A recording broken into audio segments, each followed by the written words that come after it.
उत्तर प्रदेश भवन एवं सन्निर्माण कर्मकार कल्याण बोर्ड के तत्वाधान में कन्या विवाह सहायता योजना के अंतर्गत आयोजित इस भव्य सामूहिक विवाह कार्यक्रम में विभाग के मंत्री श्री स्वामी प्रसाद मौर्य जी, प्रदेश सरकार में विधि एवं न्याय मंत्री श्री ब्रजेश पाठक जी, महिला कल्याण एवं बाल विकास एवं पुष्टाहार विभाग की मंत्री श्रीमती स्वाति सिंह जी, श्रम एवं सेवायोजन राज्य मंत्री श्री मनोहर लाल मुन्नू कोरी जी, श्रम कल्याण परिषद के अध्यक्ष श्री सुनील भरारा जी, बीओसी बोर्ड कॉमर्स दात्री समिति के अध्यक्ष श्री रघुराज सिंह जी,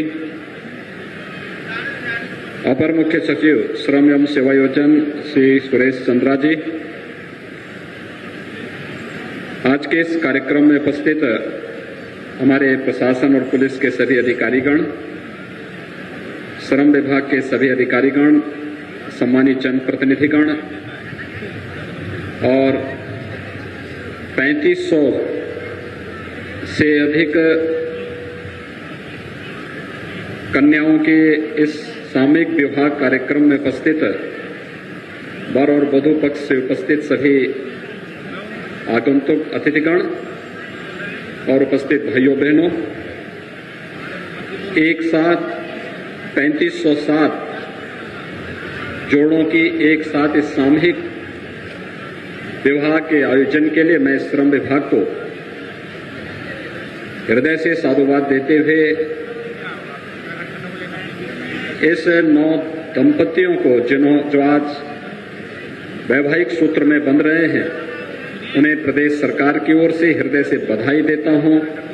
आप सबके प्रति अपनी शुभकामनाएं व्यक्त करता हूं। मुझे प्रसन्नता है कि विगत 4 वर्षों के दौरान हमारी सरकार ने लोक कल्याण के अनेक कार्यक्रम आयोजित किए। आदरणीय प्रधानमंत्री जी के मार्गदर्शन में भारत सरकार की भी लोक कल्याणकारी योजनाओं को आम जन तक पहुंचाने और उसके माध्यम से उनके जीवन में व्यापक परिवर्तन लाने का एक प्रयास किया गया। लेकिन मैंने इस बात को महसूस किया है कि जो लोकप्रिय योजनाएं रही हैं, जिनका समाज के प्रत्येक तबके ने स्वागत किया और उसको बहुत सकारात्मक रूप से स्वीकार भी किया, उनमें से सामूहिक विवाह की योजना बहुत लोकप्रिय योजनाओं में से रही है। चाहे वह समाज कल्याण विभाग के द्वारा संचालित सामूहिक विवाह की योजना हो या श्रम और सेवायोजन विभाग के द्वारा संचालित सामूहिक विवाह की योजनाएं हो। बड़े संख्या में अभी पिछले दिनों जब हम लोग मुरादाबाद में गए थे तो मैं मुरादाबाद के दौरे के दौरान इस बात को देखा था, 2700 जोड़े उस समय वैवाहिक सूत्र से बंधे थे। ऐसे ही आज 3507 जोड़ों का यहां पर जो श्रमिक रजिस्टर्ड श्रमिक हैं, उन परिवार वालों को अपनी कन्यादान करने का एक सौभाग्य इस अवसर पर प्राप्त हो रहा है और आप सबके सौभाग्य के साथ हम सबको भी जुड़ने का सौभाग्य प्राप्त हो रहा है। ये कन्यादान भारत की परंपरा में बहुत पवित्र दान माना गया है, कई यज्ञों से ज्यादा फलदायी माना गया है और इस आपके इस कार्य के प्रति जो फल आपको प्राप्त होने जा रहा है, इसके साथ हमें भी सौभाग्य मिला है कि हम भी इसके साथ सहभागी बन पाएंगे। मैं इसके लिए आप सबके प्रति हृदय से आभार व्यक्त करते हुए आपका अभिनंदन करता हूं, आप सबका मैं स्वागत करता हूं। लेकिन सामूहिक विवाह की योजनाएं कितनी लोकप्रिय हुई। मुझे याद है जब मैंने समाज कल्याण विभाग के द्वारा गरीब कन्याओं की शादी के लिए सामूहिक विवाह की योजना लागू की थी। हमने उसमें ये कहा था कि कोई भी जाति की कन्या है, अगर सामूहिक विवाह के उस आयोजन के साथ वह परिवार सहमत है तो सरकार इसमें पूरा सहयोग करेगी, पूरा उसमें खर्चा उठाएगी। इस समय 51,000 रुपये हम मुख्यमंत्री सामूहिक विवाह की योजना में उन गरीब परिवारों को उपलब्ध करवाते हैं। उस समय विपक्ष के लोगों ने इस पे उंगली उठाई थी। उन्होंने कहा था कि ये कन्या का अपमान है, गरीब का अपमान है। लेकिन देखते ही देखते आज मैं देख रहा हूं कि लगभग 2.25 लाख के आसपास गरीब कन्याओं की शादी केवल और केवल सामूहिक विवाह योजना के अंतर्गत प्रदेश के अंदर संपन्न हुई है। और ऐसे ही श्रम विभाग के द्वारा जो आयोजन सामूहिक विवाह के आयोजित किए जा रहे हैं, इसमें भी काफी बड़ी संख्या में ये आयोजन प्रदेश के अंदर अलग अलग स्थानों पर, कभी मिर्जापुर में, कभी आगरा में, कभी अलीगढ़ में, कभी मुरादाबाद में, कभी गोरखपुर में, और आज प्रदेश की राजधानी लखनऊ में 3507 जोड़े वैवाहिक सूत्र के साथ बंध करके अपने एक नए जीवन की शुरुआत कर रहे हैं।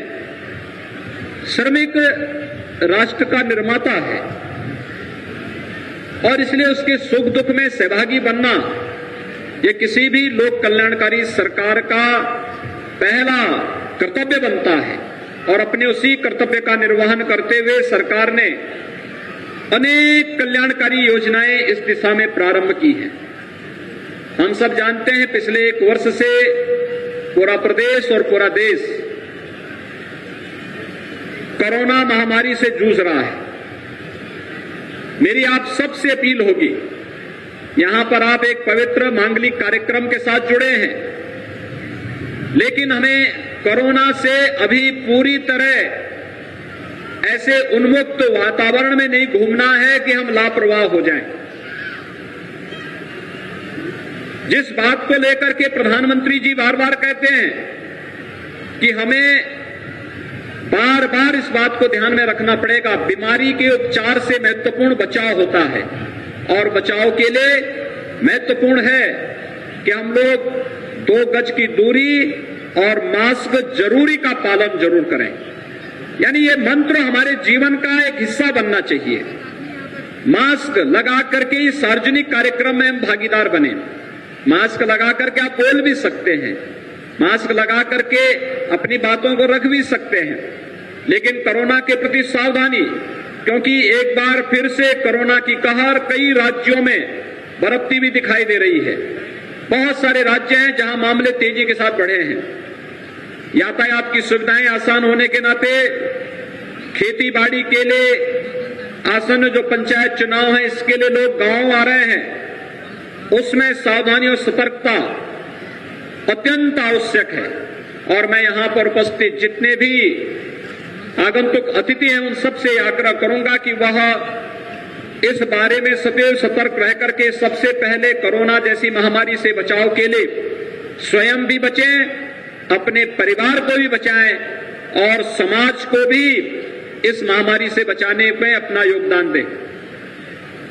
कोरोना की कहर जब 2020 में आई थी और देश उस समय लॉकडाउन की ओर गया था, याद करिए शासन ने सबसे पहली योजना अपने श्रमिक बंधुओं के लिए लागू की थी, भरण पोषण भत्ता की।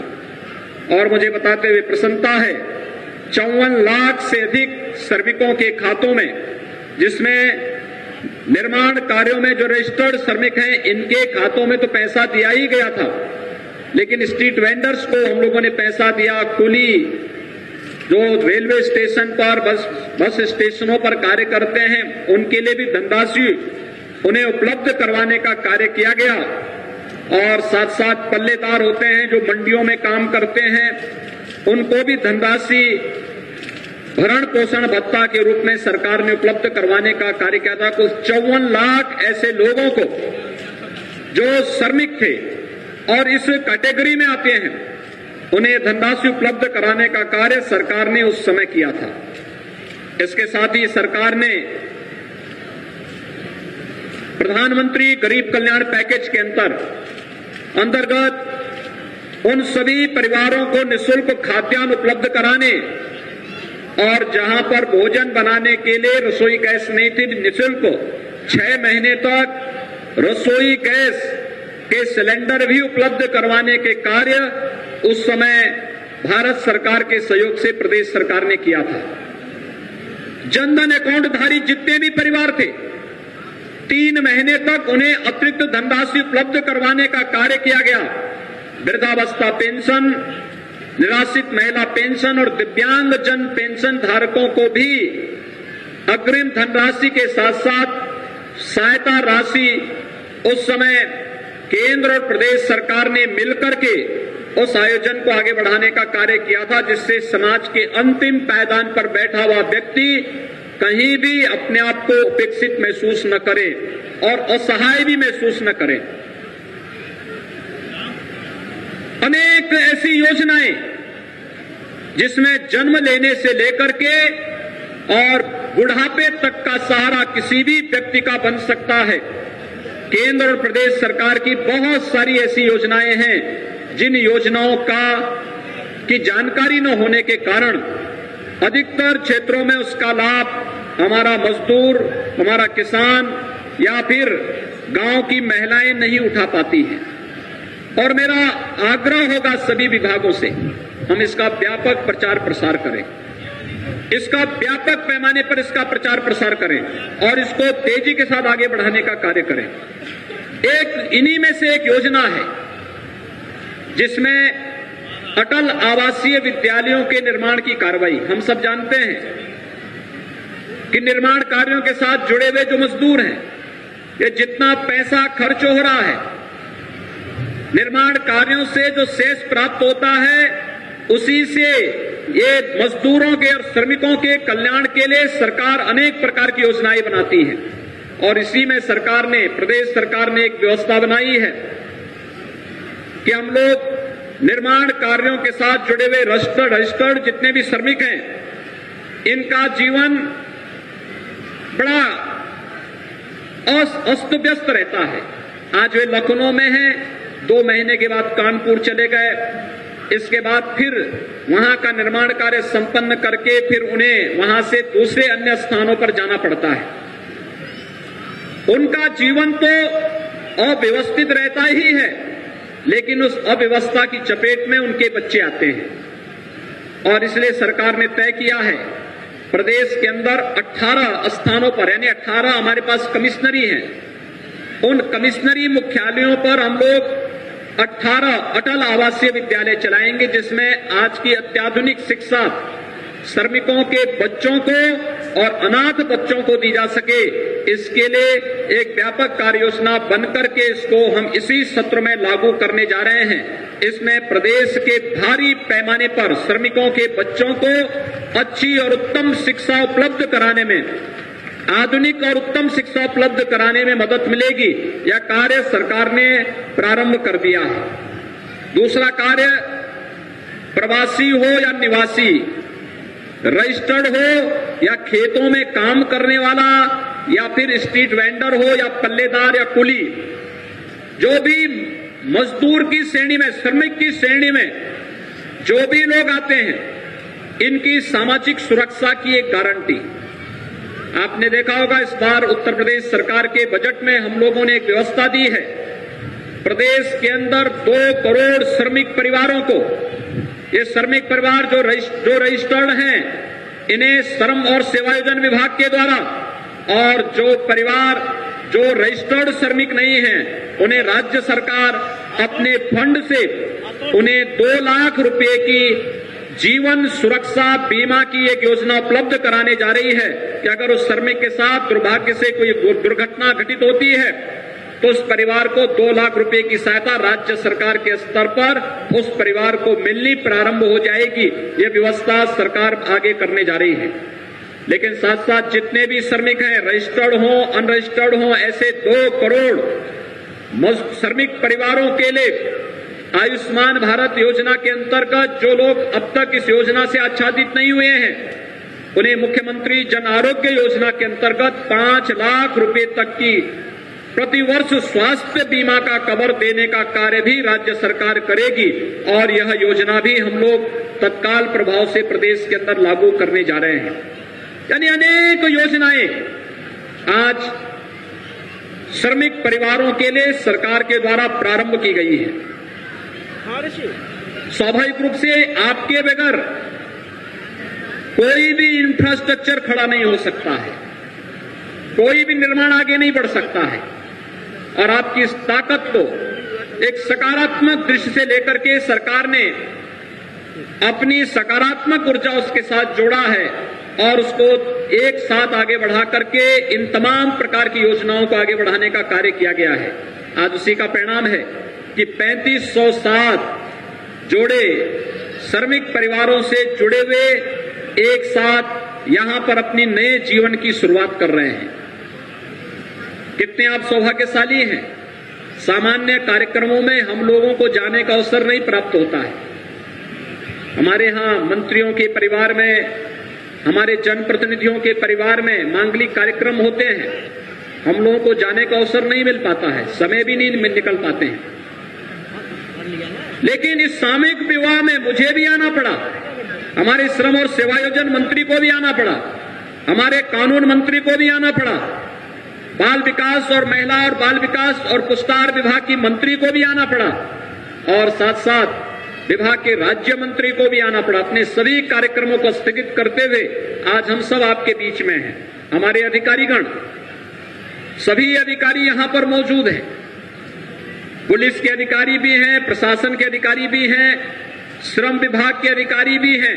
ये सभी लोग आपके सामूहिक विवाह का साक्षी बनकर के वर और वधू को अपना आशीर्वाद और उनके उज्जवल भविष्य की कामना करने के लिए यहां पर पधारे हैं।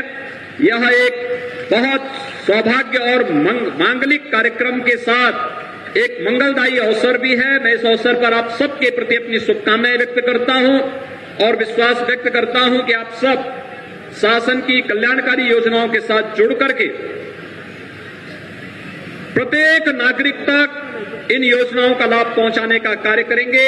एक बार फिर से श्रम विभाग के मंत्री श्री स्वामी प्रसाद मौर्य जी को, मुन्नूलाल कोरी जी को और विभाग के सभी अधिकारियों को हृदय से साधुवाद देते हुए नौ दंपतियों को मैं प्रदेश शासन की ओर से हृदय से बधाई देता हूं, अपनी शुभकामनाएं देता हूं और ईश्वर से आप सबके मंगलमय भविष्य की कामना करता हूं।